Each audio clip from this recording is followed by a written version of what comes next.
Hey everybody, this is Tracy here with another edition of A View from Tracy's Point. And I am back in the garage, y'all. I can't do no more of those late night videos. My God. Okay, so I have come back into the garage to bring you guys the latest on what happened today, which is day 9 of the United States versus Robert Sylvester Kelly. And as you know, we take all these articles and we pull bits and pieces from each one to try to get a pretty clear picture of what took place in court.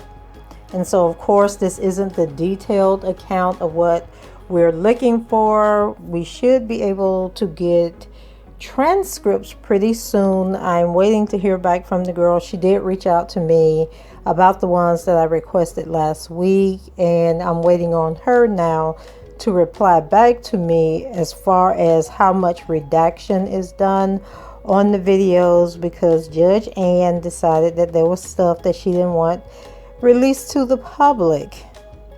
And so I'm waiting on the lady who did the transcripts last week to reply back to me and let me know if there are like pages and pages of redactions, or if it's like a sentence here or a paragraph there.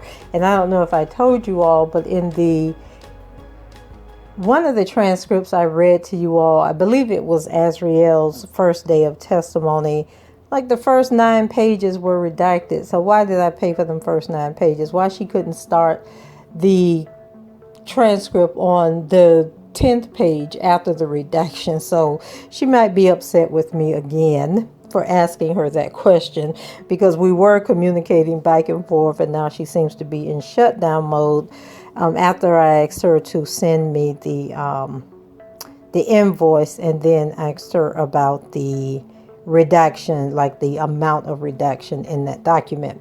But anyway, we're going to continue on with today, which was day 9, and on the stand was Suzette Mayweather. She was on the stand for the better part of the day, and then she was followed by Faith Rodgers. And the main contention, you know how they find this one thing that took place during testimony, and then they just harp on it and harp on it, and every article is going to start out with that one thing. Well, today that one thing was there was an all-female birthday party at the Chocolate Factory studio. And the women, the girlfriends, were dancing, and I guess they were twerking, trying to get some birthday cake.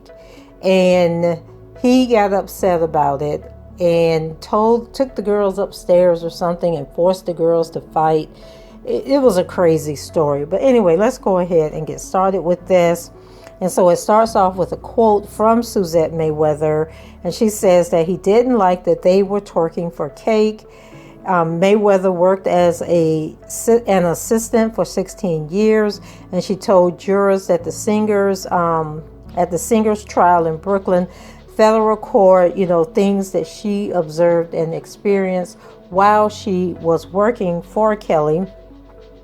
And she said that as punishment for how they were acting at the January 4th, 2016 party, Mayweather said that Kelly, quote, had them get on each other, end quote, or fight.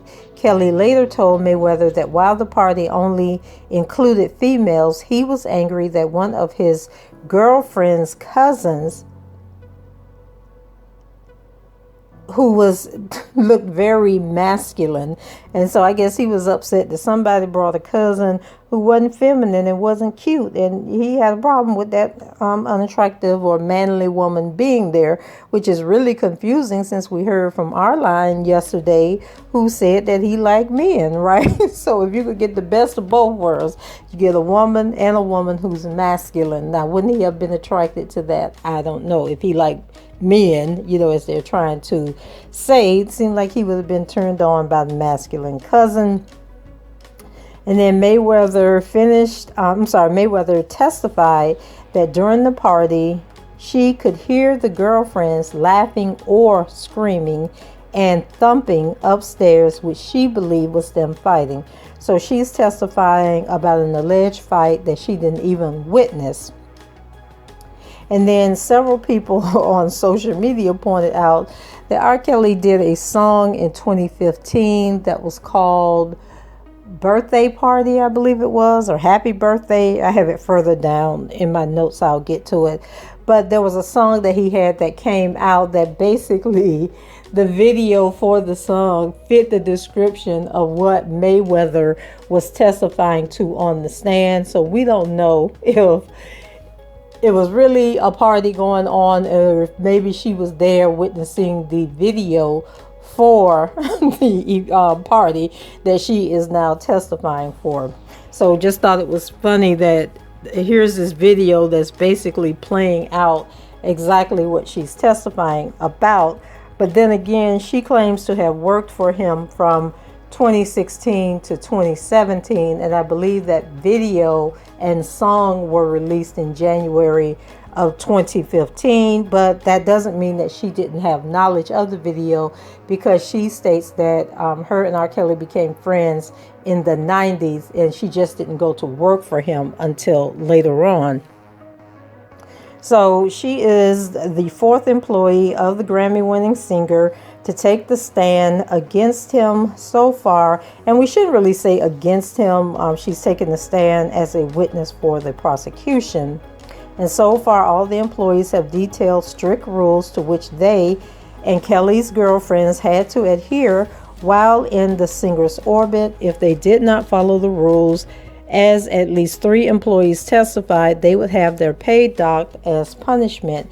And we've already talked about the fact that here's a situation where you have like one of the most popular, the most popular R&B singer of the era. And he has all these groupies that he has taken in under his wing for whatever reason. He has an entourage, he has employees, and he is trying to control his environment. He is trying to make sure that stuff doesn't get out that shouldn't get out, that people aren't stealing from him. Remember, he's already had the experience with Lisa Van Allen back during the 2008 trial where she had been stealing from him, trying to extort him. So it is reasonable to believe that as he moved forward, he put these rules and these boundaries in place to kind of curtail, this wild, wild west atmosphere where people are just using him, they're stealing from him, and, they're trying to extort money from him. And hopefully when the defense takes a stand, that is what they are going to try to drill into the jurors' minds, that this isn't a man that was like controlling these women, because he needed to control them. He was controlling them because he still was a business, and he still had to make music. He had to travel, and then he had all these people with him, so he had to establish these rules. Now, the smart thing would have been to not have all them women there with him, but maybe he felt that having them there with him helped him control the situation better. But then again, the Navarro guy talked about how the women were flying in and out all over the place. Ariel talked about how she was in California and then came to Atlanta and found out that there was a whole harem going on. So I don't know. That's just my thought process as to why he had these rules. Now, was he mean? He might have been mean. He's a Capricorn. He's probably crazy too, because I know a couple of male Capricorns and they are very narcissistic, very controlling. And so I can definitely see the other side of this story. So then it goes on, talking about the prosecutors have argued that the 54-year-old abused at least 6 women and girls, 4 of whom were minors, when he first had contact with them. And Kelly has pleaded not guilty to the charges, which include racketeering based on kidnapping and exploitation of children and violations of the Mann Act, which prohibits the transport of people across state lines for sex. And then it says, to prove this pattern of behavior, several witnesses have described the bizarre rules they had to follow, ranging from asking permission to use the bathroom or wearing baggy clothing to standing facing the elevator walls if a man entered the room. So if a man entered the room, why would you be on the elevator? Okay, shouldn't that be if the man entered the elevator, then they had to turn around? And then my thing is, if I'm on an elevator or the elevator door opens up and there are people on the elevator, there's women on the elevator, and I go to step on the elevator, and then all of a sudden the women turn around and face the wall, I'm probably not getting on that elevator. I'm probably going to back up and wait for the next one to come along, because I would think that would be very crazy, very bizarre, and may even go down to the concierge desk and say, I don't know what's going on, but there's some women in some baggy clothes on the elevator. When the door opened and they saw me, they all turned around and faced the wall, and I was afraid to get on the elevator. Can you go check it out and see what's going on? So then it goes on to say, Mayweather goes on to say they did not move unless they had his permission. And she worked with him from October 2015 to February 2017. And she told jurors on Tuesday, if there was a male present, I interacted with the male. So even though they're alleging he didn't want women talking to men, here she was, a female employee who was allowed to talk to men. So she said that when his girlfriends walked in the elevator, when the door closed, they faced the wall, she added.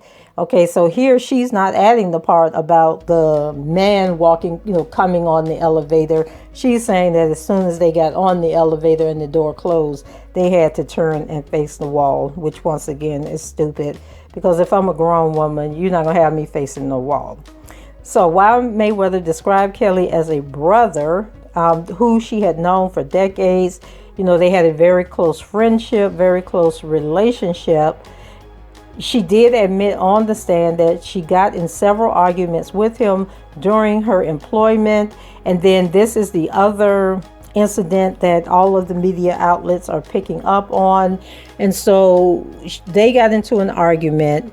And she said that he made her go to the studio. And when they're talking about the studio, they're talking about the chocolate factory studio at this point, in the middle of the night, because he wanted sweet potato pie. And she says that it was 1 or 2 a.m.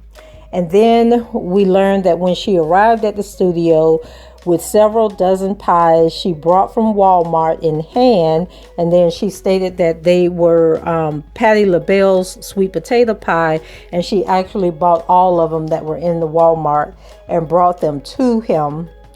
And she said, you thought I was going to fail your test, is what she told him when she gave him the desserts, and that he replied, well, damn, twin, I guess, which was his nickname for her. And she's also a twin. She has a twin sister.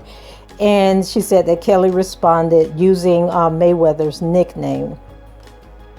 And so this was allegedly punishment for an infraction that Mayweather had. So I guess prior to him telling her to go get these sweet potato pies, the two got into an argument at the chocolate factory because Mayweather spoke to one of Kelly's girlfriends about their relationship. So the girlfriend and Kelly's relationship, and she's telling the Suzette Mayweather girl details. And so breaking down on the stand, everybody got to have that moment. I think everybody that has testified had a moment where they started crying. So that is part of the script, part of the acting that's going on.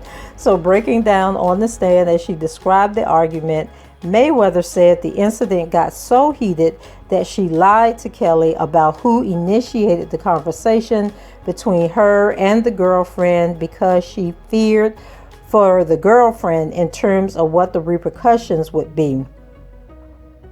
And so one of Kelly's rules, she noted, was that nobody could speak with the singer's girlfriends about their relationship.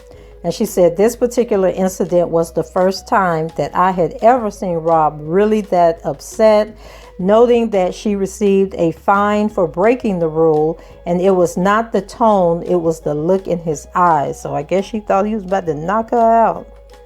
And then they recap and talk about how Tom Arnold, he was the previous employee that was on the stand, and he said that he worked for Kelly for over 8 years as a studio manager, and testified last week that he ultimately left his job after being docked a week's pay for booking a male Disney World tour guide for the singer and his girlfriend. And he went on to explain, and I covered this in a previous video, that it was a last minute request that Kelly was going to take this group of girlfriends to Disney World, and they wanted a guide, but there were no female guides available. And so he was thinking, okay, well, he has these women in Orlando, they want to go to Disney World, so he went ahead and took the male tour guide who was available. But Kelly got upset, and he was fined a week's pay, which was about $1,500. And so I guess he never did that again, and he actually quit his job. And then back to Mayweather, likewise testified on Tuesday that Kelly's girlfriends could not be around other males. And Anthony Navarro, who was a low-level assistant in 2007, and he testified, I believe, on the second day. He also testified about Kelly's intense regime and how he ran his house. And so Arnold said that they were also fined for somebody ate the donuts, okay? And if you've ever worked in an office setting where there is a break room, then you already know what it's like to go on break or to go to lunch, and you go in there and you open that refrigerator door and your container is gone. Somebody has ate your food. Okay, so hopefully these people on this jury, they can relate to the fact that he was upset about those donuts. So let's see. So after R. Kelly's girlfriends displeased him at an all-female birthday party at his Chocolate Factory studio, the singer made the women fight each other, a former assistant said. So we're starting somebody else's article. And then they talk about, how they were supposedly, he didn't like that they were twerking for cake, Mayweather said. And let's see, a punishment for how they were acting at the January 4th, 2016. According to her, she thought they fought each other, even though she didn't see it physically. And they talk about, the whole thing with the masculine friend. Let's see, they didn't move without permission. And then she talks about the elevator. And then I tell you guys, go check out that video. It's called Happy Birthday, and it's from 2015. And let me know in the comments, do you think that this is what Suzette Mayweather is referencing, or did they have like another birthday party where they were reenacting what was happening in that video, and then things got out of hand, and that's when he according to her, made them fight. But I think they probably just ran upstairs into the room and were just laughing and playing, because they had got him upset or something. Let's see. And it talks about her, how long she worked for him. Okay, so then we talk about, then at the end of that article, they talk about Faith. So Faith Rodgers came on after Suzette Mayweather was on the stand. And then Faith told them that she was in a relationship with him from March 2017 to February 2018. March 2017 to February 2018. And she told the jury that Kelly wasn't always bad, but there were times when he would flip and then go super sexual hyper. And that is a quote from Faith Rodgers. And then she also stated that she was not a fan of R. Kelly's, but she ended up getting exposed to an STD after he enticed her to join him on the road. And she testified in the trial today, Tuesday.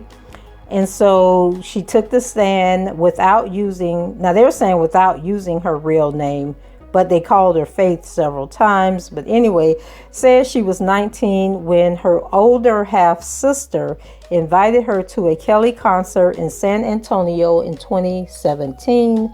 Her sibling was a fan of his music, and she said, but I was not. So the sisters were invited to a backstage after party, the beginning of a brief relationship that had elements also described by other victims alleging abuse by Kelly when they were still in high school. Kelly paid for women's flights and hotel rooms to his concerts in cities where he demanded sex from her in hotel rooms and other locations. A prosecutor asked whether he told her he had herpes or wore condoms. No, he did not, she responded. Earlier in the trial, now in its third week, the jury heard Kelly's personal physician describe treating him for herpes for several years, and from another woman who claimed he gave her herpes from unprotected sex. And then let's pause here and kind of divert over to something else. So you guys know that Barry Hankerson, who is Aaliyah's uncle, released some of her music last week on the 25th, the 20th anniversary of her passing. And so he was on the Ricky Smiley show, and he talked about his initial reaction to reports of Kelly's sexual misconduct. And so he said, to be very honest with you, of course, I was upset. I had to really consider what my actions would be. And he said that even though he was upset and wanted to seek revenge, he eventually turned to his religion to help him through. And he said, I found out I wasn't a hardcore criminal. I couldn't kill anybody, he explained. So I took it. If I'm a Muslim and I went to, So I took it. I'm a Muslim and I went to Minister Farrakhan and we just prayed about it, resolved ourselves to let God handle him. I think that's what's going on. Ain't no sense in two lives getting destroyed. Now, didn't the same Minister Louis Farrakhan and get Will Eady to bring R. Kelly to him, and he prayed with him or had him play some music for him or something? So did he talk to R. Kelly during that meeting about what Barry Hankerson had alleged, and how did that conversation go? So details of the relationship between Kelly and Aaliyah have been emerging in part during Kelly's racketeering trial in New York, with a former tour manager who talked about the fake ID and who also admitted that R. Kelly did not tell him to bribe anybody for that fake ID. And let's see. And then Hankerson closed out by saying, it's just too emotional for me, referring to the trial. It just brings back too many bad thoughts for my whole family. He impacted my whole family, it's just a bad thing. So Barry, why were you not at the courthouse telling your side of the story? Like, if you know something, then you should have been there telling what it is. Like, I just don't understand him just sitting back and letting the trial pass him by if he don't, if he has information that would bring justice to his niece for whatever these allegations are that took place. So I just think that it's people like that which leaves the door open. Like, if the prosecutors have this strong, airtight case, then why aren't you pulling out all the stops so that there's no doubt left as to whether or not these things took place or not? So then Emily Palmer with the New York Times, I think she had a couple of things. So the woman that, when she had to go get the pies because she was talking to one of the girlfriends about her and R. Kelly's relationship. Well, that person was Dominique. So according to the New York Times, the assistant Suzette Mayweather recalled that Mr. Kelly once confronted her over conversations she had that had violated his rules. Ms. Mayweather said she had discussed Mr. Kelly and his personal life with a woman she identified as Dominique, with whom she said Mr. Kelly was in a relationship. When the singer found out they talked about him, he became enraged, she said. And then, once again, this particular incident, really upset her. And, she broke down and started crying because she said that it was the first time that she had ever seen him upset. And then the fact that his being upset was directed at her for something that she had done. And so she added, it wasn't the tone, it was the way, it was the look in his eyes. So he was very, very angry. And let's see. And then she talked about how she took the blame because she didn't want anything to happen to Dominique.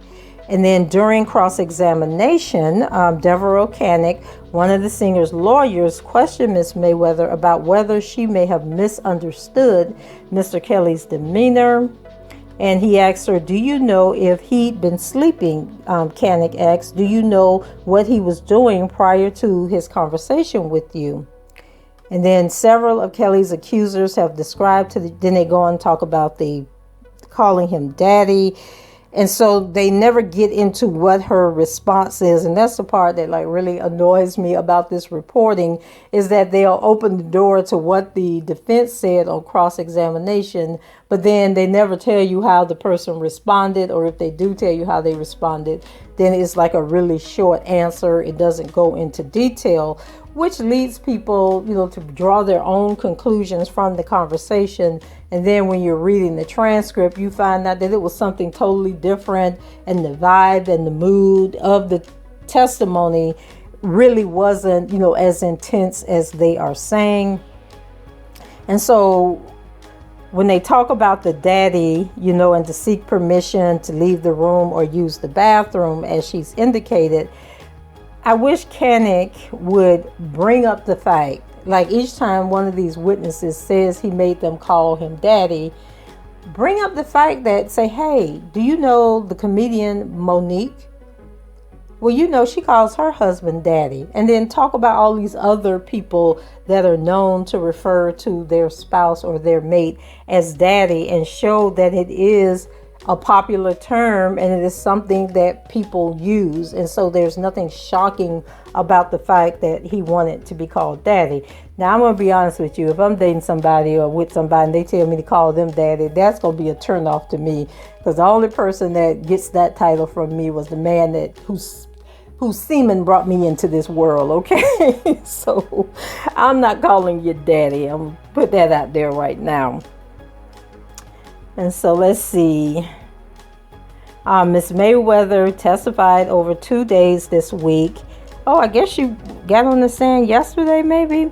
Was the first of Kelly's employees to provide extensive details of that system of restrictions. She told jurors she first met Mr. Kelly in the late 1990s, and that the singer had become like a brother to her. And then she started working for him in 2015 as a personal assistant, including at his Chicago area studio, which was known as the Chocolate Factory. And then I notated here that it's interesting that she had known him since the 1990s, but then she went to work for him in 2015. Then Jim Derogatis, he dropped he did this long article where he was chronicling all the allegations, all the lawsuits, all this stuff that, R. Kelly had been accused of over the years. And then right after he dropped that article in early 2017, then that's when everyone hit the circuit, the TV talk circuit, with the Geronda Pace and all of them, where they were going on The Real, The View, Dr. Oz, anybody that would hear from them. And then Surviving R. Kelly was actually green-lighted in, I believe it was April of 2018. And so it seems to me that Suzette Mayweather was actually a mole, that she was sent in to get this job with him so that she could get information, maybe for Jim Derogatis, or maybe for whoever was hoping to be able to do Surviving R. Kelly. But it definitely seems like she was planted there to get information, to stir up trouble, to talk to the girls, to try to convince them, or the young women, to try and convince them to turn on Mr. Kelly. And then that way they would have a better chance of getting the docu-lies green lighted and a production company to pick it up. And then we know that that production company did pick it up, and it was eventually sold to Lifetime. And let's see. And then during her time working for him, she testified she recalled at least 2 instances. So we got 2 instances in the almost 2 years that she worked for him. Hardly a big deal, I'm thinking, when you consider all these allegations. If she only witnessed 2, that's pretty good, right? What happened all the other times? Like, talk about the, as Ariel said in precedence, talk about the good times, talk about the gifts, the trips, and all that stuff. So let's see. And then maybe Canick, well, no, because Canick did cross her. We'll have to find out what happened in that cross-examination, because Faith is now on the stand. And so she said that, she was also aware of the rules that he imposed on the women and was responsible for helping to maintain them or notifying the singer when they were broken. Then failing to uphold the rules could lead to pay cuts, she said. And after the incident with Dominique, Mr. Kelly both docked her pay and asked her to write a letter of apology. Once during a trip, she received a warning for allowing a woman to leave a van to use the bathroom without Kelly's permission. And she told jurors that women were forbidden from looking at or speaking to other men, and described their behavior as highly controlled, even in mundane activities. And then she talked about the whole elevator situation. And then I told you guys, if I was getting on the elevator and then all of a sudden everybody turned around and faced the wall, I probably wouldn't have got on the elevator and would have went and reported strange behavior to the concierge at the hotel. And then when asked how many of Mr. Kelly's female guests regularly did this, she responded it was all of them. And then let's move down and see what the Chicago Tribune had to say. And then I just basically, what the little bit that they had about Faith, that the 6th Kelly accuser to take the stand at trial said Tuesday afternoon that she met him at a concert he had in San Antonio in 2017. Members of Kelly's staff invited the woman who goes by Faith, and her sister backstage for an after party. That's what she testified to, and the after party was filled with women. There were no men at the after party, and that Kelly approached her, and that she was 19 at the time, and gave her his phone number on a slip of paper. And then the two began speaking by text, phone, and FaceTime almost every day, with Kelly saying he loved her within the first week, which is usually a red flag that you got a buster on your head who is full of crap, and probably says that to every woman that he meets. Like, you tell me you love me in the first week, probably in the first month, that's going to be a red flag for me. And then she was quoted as saying, I got to see a compassionate side of him, emotional sides. He wasn't always bad, wasn't always mean, she noted, but then he could flip and would go from extremely calm to super sexually hyper. In one December 2017 incident in her Dallas hotel room, Faith said Kelly cried to her. He said, people always talk about the bad I've done and not the good. Faith said Kelly explained to her that he gave to charity and he worked to feed the homeless, like he was doing good things in the community, but nobody ever wants to talk about that. And so she said that her relationship with him began in March 2017 and ended in February 2018, and then she's also set to be back on the stand tomorrow. And so then once again, so March 2017, that's when Jim Derogatis, around the time he released that article, And then February 2018 was around the time when it looked like they were going to get this project green lighted and, moving ahead. And so I'm sure that, what's her name, Tamara Simmons or whoever, and Dream Hampton, and then probably Suzette Mayweather were probably in her ear telling her, hey girl, this documentary about to come out. His world is about to be blown up. You want to get yourself out of this situation.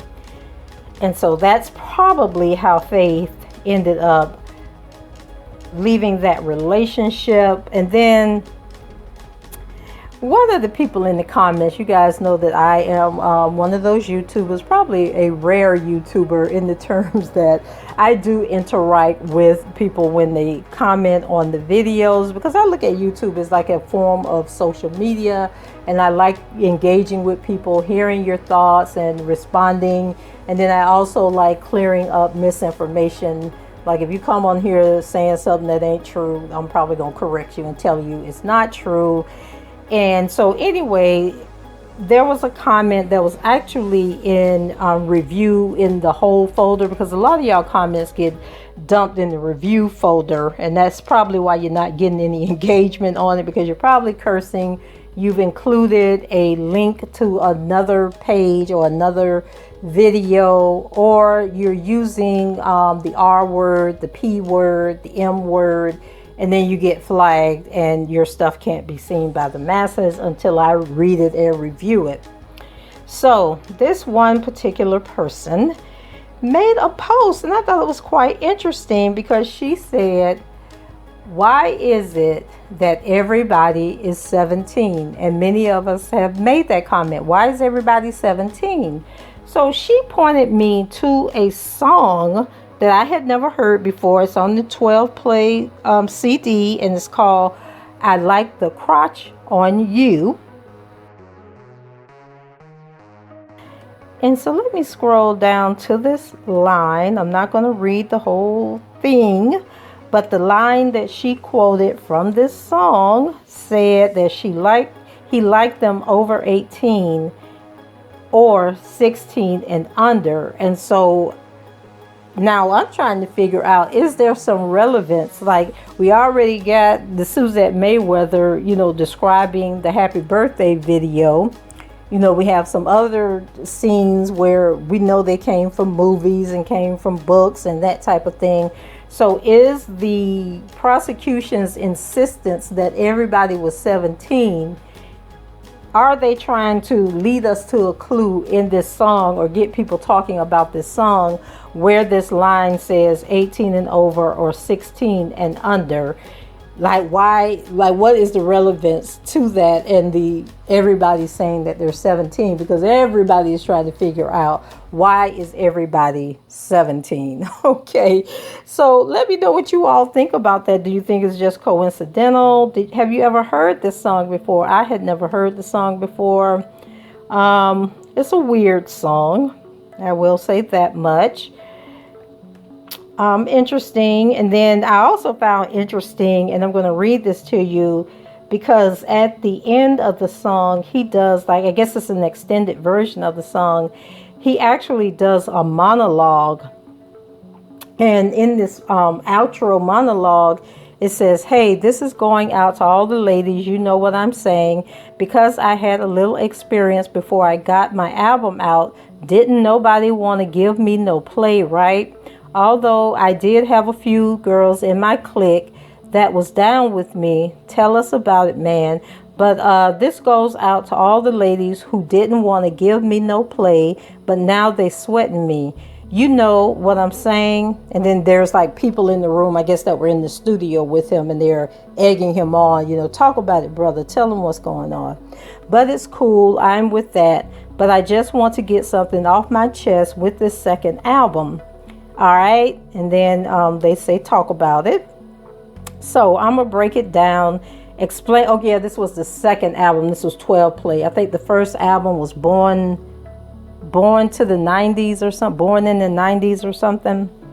And so I'll tell you guys now, I didn't start really listening to R. Kelly's music until it matured a little bit. So I wasn't listening to this part right here. And so let's see. So although I did have a few girls, I read that already, but it's cool. I'm with that. But I just want to get something off my chest with the second album. All right. So I'm going to break it down, explain it to you like this. Back in the days, I used to say, can I get with you today? And you told me, no, Rob, no way, no how, not today. I used to say, do you mind if we spend a little time? And you told me, no, Rob, no, Robert, no way, no how, not today. I used to walk up to the girls. I said, can I rock your world? And they told me, no, Rob, no, Robert, no way, no how, not today. And I used to say, can I knock your boots today? And you told me, no, Rob, no way, no how, not today. But now that I'm all that, you see, they used to call me whack. But now they say, yes, Rob, come on, right now, you go, boy. You see, they used to call me stank. But now I'm walking to the bank. And now they tell me, yes, Rob, come on, right now, you go, boy. I asked them time and time again, but now they see me driving in my Benz. And now they say, yes, Rob, come on, right now, you go, boy. Now, what I'm saying, you a fool nigga. So anyway, but put your money up there and we can shoot some ball right on 18th Street, straight up. And so I thought that was kind of telling, and then maybe that explains, maybe the behavior. Maybe the behavior or the, I don't know, like, how can I put this lightly? Okay. He obviously had, I don't know, like sometimes when I'm reading or hearing the testimony, I'm thinking that his controlling is sort of a protection mechanism because of the way he grew up. And so the things that he was exposed to and he experienced growing up, that this is his way of protecting them. And then on the other side, when I read this, I think, okay, maybe he's degrading to them because they remind him of all the girls or all the women that used to talk down to him, call him names and stuff like that, and never saw his worth, and now they want to be with him. And so he's basically treating them as the groupies and the tricks that they are acting like. And so you guys, I think we need to get deeper into this conversation about this trial and what's really going on. And so let me know in the comments, what do you think about that? What do you think about the outro to that song? And what do you think about that one line that the person commented on about could there be relevance to the fact that they're telling everybody to say that they were 17? Is it some kind of relevance, some conspiracy about that line in that song? And so there was one last part that I wanted to bring to you all. And let me see. Let me scroll down. I think this was from the BBC. Let's see. Mayweather said she met several of Kelly's girlfriends, including Jocelyn and one known as Jane by the courts, which we already know is Ariel, and then another being called number 76. So do y'all know who 76 is? And then Juice, and then someone named Summer, and then Dominique. We know who Dominique is. I don't know who 76 is, and I'm not sure. When I think of Summer, so is Summer the girl that is that Faith's friend, Summer? What's her name, Summer Walker, or am I getting her confused with another singer? Or is that the singer that's had the baby from is it London on the Tracks? Am I confusing those two? But anyway, let me know in the comments if you know who 76 is and who Summer is. And so Mayweather said that she traveled with the girls many times on a tour bus, and she saw somebody with somebody. I couldn't make out what they were trying to say.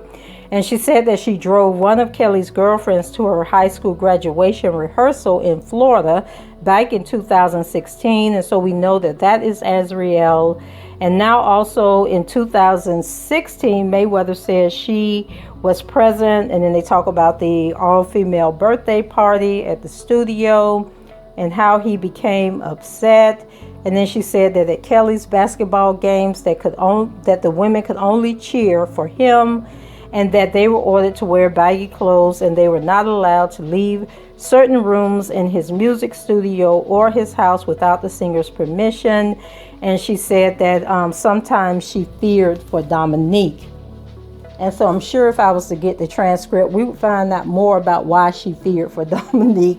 It seemed like either Dominique was her favorite, or Dominique was not with the BS when it came to surviving R. Kelly. And so she had to try to befriend Dominique to kind of break Dominique down and get Dominique to get on board with what was going on. So guys, that was all that I was able to uncover about what happened in court today. I'm sure, as more information come out, and when I do my recap for tomorrow, then anything else that came out about today's testimony, I will include it in that video. But for right now, this is it. Go ahead, leave your comments below, rate the video, and subscribe to the channel if you haven't done so already. And until the next time, I shall talk to you guys later. Bye-bye.